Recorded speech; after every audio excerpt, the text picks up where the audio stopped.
है पुलिस की आवाज न्यूज, क्राइम का खुलासा। योगी सरकार की सख्ती के बाद भी महिलाओं पर बढ़ रहे अत्याचार। योगी सरकार की सख्ती के बाद भी सूबे में महिलाओं के प्रति आपराधिक घटनाओं का ग्राफ बढ़ता ही जा रहा है। आलम यह हो गया है कि न्याय पाने के पीड़िताएं थाने चौकी से लेकर उच्च अधिकारियों की चौखट के चक्कर काटने को मजबूर हैं। ये ताजा मामला थाना वृंदावन के एक पॉश कॉलोनी का सामने आया, जहां आगरा की एक युवती ने GLA यूनिवर्सिटी के छात्र पर शादी का झांसा देकर यौन उत्पीड़न करने का आरोप लगाया। आरोपी मथुरा की प्रसिद्ध GLA यूनिवर्सिटी की PhD की पढ़ाई कर रहा है। आगरा की एक युवती ने SSP को दिए शिकायती पत्र में GLA विश्वविद्यालय के PhD के छात्र पर शादी का झांसा देकर बलात्कार का आरोप लगाया। पीड़ित की माने तो आरोपी आशीष शुक्ला द्वारा वर्ष 2018 में उसके साथ सगाई की गई और 2019 में ठीक एक साल बाद वृंदावन के ओमेक्स इंटरप्टी के फ्लैट में उसके साथ शारीरिक संबंध बनाए गए। हम आपको बता दें कि पीड़ित युवती ने आरोपी आशीष शुक्ला पर किसी अन्य लड़की के साथ अफेयर के भी आरोप लगाए हैं, जिसके चलते वह उससे शादी नहीं करना चाहता। और जब इस बात की शिकायत आरोपी के माता पिता से की तो वह भी उसका साथ देने लगे और किसी अच्छे रसूखदारों में शादी की बात करने लगे। पीड़ित युवती ने SSP को प्रार्थना पत्र सौंपकर कठोर कार्रवाई की मांग की है।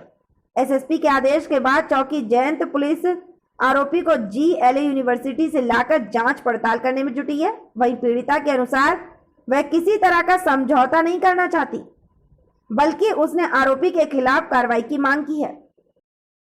आप थाने आई हैं, क्या वजह है, क्या शिकायत है आपकी? आशीष शुक्ला नाम के लड़के से मेरी इंगेजमेंट हुई थी। उन्हें मुझे शादी का झांसा देके इंगेजमेंट किया मेरे घर आके। अब उन्हें फिर डिले करते गए शादी का कि PhD हम कर रहे हैं। GLA से PhD कर रहा है, बोलता गया कि हाँ हम करेंगे शादी, मेरी PhD तो चल रही है, तो वेट करते हैं। हम भी बोलते रहे। अब उसका अफेयर किसी और लड़की से GLA में ही चल रहा है, लेकिन मुझे इस चीज़ की पता नहीं थी। जब उसने मुझे बुलाता रहा, फ्लैट में भी उसने मुझे बुलाया, उसने मेरे साथ में फ़िज़िकल रिलेशन भी रहे।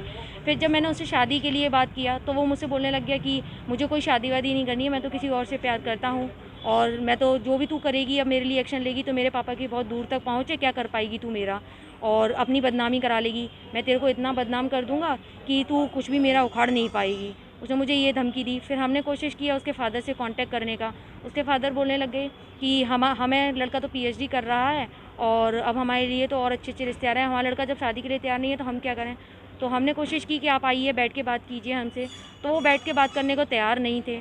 अब वो आ ही नहीं रहे इस चीज़ के लिए, तो अब मुझे ये एक्शन उठाना पड़ा है कि मुझे इस चीज़ का इंसाफ मिले।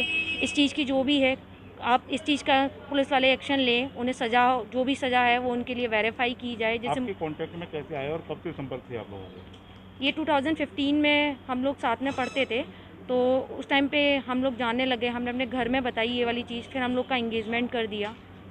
और रहने वाला ये बांदा का है लड़का और GLA में पढ़ रहा है। और फिर जब इसके पास में मैं फ़्लैट में गई थी बात करने के लिए, उसने वहाँ पे मेरे साथ मारपीट की और मुझे धमका के वहाँ से भगा दिया कि हम बात करेंगे वरना कंप्लेन कर दूंगा। मैं आ गई। फिर ये लोग वादा करने के बाद भी हमसे बात करने नहीं आए। ये जो वारदात है वो ओमेक्स एटर्निटी की है, जहाँ पे वो फ्लैट लेके रह रहा था। अब उसने अपने एड्रेस बदल दिया है, नंबर बंद कर दिए हैं। मेरे पास इन्फॉर्म करने के लिए कोई चीज़ ही नहीं थी, सारी तरफ से ब्लॉक कर दिया। तब आके मैंने यहाँ पे कंप्लेन फाइल किया है उसके अगेंस्ट। GLA में आप पढ़ती थी जिस समय कांटेक्ट? नहीं, मैं GLA में नहीं पढ़ती थी। अभी पुलिस क्या कर रही है? पुलिस क्या कर रही है? वो चाहती है कि या तो बात करें, सेटलमेंट हो इस चीज़ का, बात करें, क्योंकि ये चीज़ें बाहर जाएंगी, लीक होंगी या बदनामियाँ होंगी, आगे चीज़ें बहुत बढ़ती जाएंगी। इस चीज़ में सेटल करिए, बात करिए। और बाकी का वो मुझसे पूछ रहे हैं क्या चाहती हैं, तो मैं तो यही है, मैं चाहती हूँ कि अब आगे बात करने से कोई मतलब नहीं। जो चीज़ें मेरे साथ आज हुई हैं कल भी हो सकती हैं, फ्यूचर में और लोगों के साथ भी हो सकती हैं। और जिन जिन लोगों के साथ में उनके अफेयर रहे हैं, उन लोगों के साथ में भी फ्रॉड किया जा रहा है, जिस तरह मुझे फंसाया। मैं चाहती हूँ ये चीज़ें आगे तो अब बनने से रहीं, लेकिन मुझे इस चीज़ का इंसाफ चाहिए कि मेरे साथ में ये फ्रॉडगिरी क्यों हुई, मुझे जालासाजी करके क्यों इंगेजमेंट किया गया शादी का बोल के, और क्यों अब इनकार किया जा रहा है इस चीज़ के लिए। बताया जा रहा है कि लड़के को जो पकड़ने के लिए कॉलेज में ने भी कोऑपरेट नहीं किया था। हाँ, पहले मैंने जब कंप्लेन लगाया था तो SHO साहब बोले कि लड़का GLA में नहीं है, और मैंने बोला ओमेक्स का मैंने एड्रेस वगैरह सब लिखाया, तो सचिव साहब ने बोला कि ओमेक्स में भी वेरीफाई करने के लिए कोई नहीं है, ओमेक्स लगभग बंद पड़ा है और जीएलए में भी कोई नहीं है। मैंने फिर उनको इन्फॉर्म कराया कि सारे पीएचडी स्टूडेंट्स आ रहे हैं और भी आ रहे हैं, फैकल्टी स्टाफ्स आ रही हैं, आप जाइए। फिर उन्हें आज हमारे सामने फ़ोन किया जीएलए में, तो जीएलए में बात हुआ तो उन्होंने बोला कि कोई भी नहीं है, अभी ऑनलाइन क्लासेस चल रही हैं इस चीज़ का। तो मैंने उनको इन्फॉर्म किया कि झूठ बोल रहे हैं, जब सारे पीएचडी और स्टाफ हैं और वो एक रिसर्च स्कॉलर है, 25,000 स्टेपन उसको मिल रहा है, तो कॉलेज वाले बुला रहे हैं, वो ऑनलाइन क्लासेस भी बच्चों की ले रहा है, क्योंकि वो अपनी पढ़ाई के साथ साथ में वहाँ के वर्क प्रोसेस भी अपनी कंप्लीट कर रहा है। तो उन्होंने बोला ठीक है, आप इस चीज़ के लिए तैयार, हम भी देखते हैं आपकी बात में कितना दम है। तो यहाँ से उन्होंने जैत थाने से इंचार्ज भेजा और हम लोग गए। मैं सीधा उनको 8th ब्लॉक सिविल डिपार्टमेंट में लेके गई। वहाँ जाके उन्होंने एचओडी से बात किया, लड़का सामने आ गया। लड़का बात करते करते लड़का वहाँ से फ़रार हो गया। फिर हमने उनसे बात किया कि ये कहाँ है, तो बोलने लगे कि अभी तो यहीं था, हमें तो मालूम नहीं कहाँ था। फिर वहाँ पे ढूंढने लगे। फिर हम ऊपर वाली फ्लोर में गए, तो वहाँ जाके लड़के को देखा, लड़के को बुलाए, तो लड़का बोला मैं तो वॉशरूम में था, जबकि आधा घंटा निकल चुका था हमें ढूंढते हुए इस चीज़ को लेके। फिर वहाँ से वो लोग आने, मतलब ये बोल रहे थे कि ये चीज़ें ऐसे नहीं होंगी, फिर वो भी आने को तैयार नहीं था। पुलिस उसको उठा के लेके आई। जैत थाने में बात हुआ हमारा।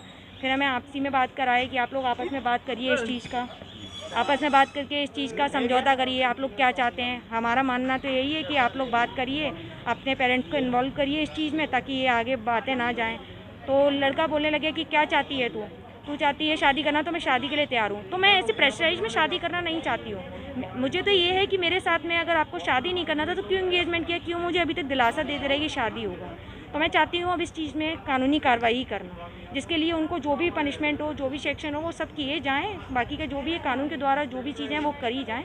मैं इस चीज़ में अब कोई ऐसी चीज़ नहीं चाहती हूँ कि आगे मेरा फ्यूचर बर्बाद हो।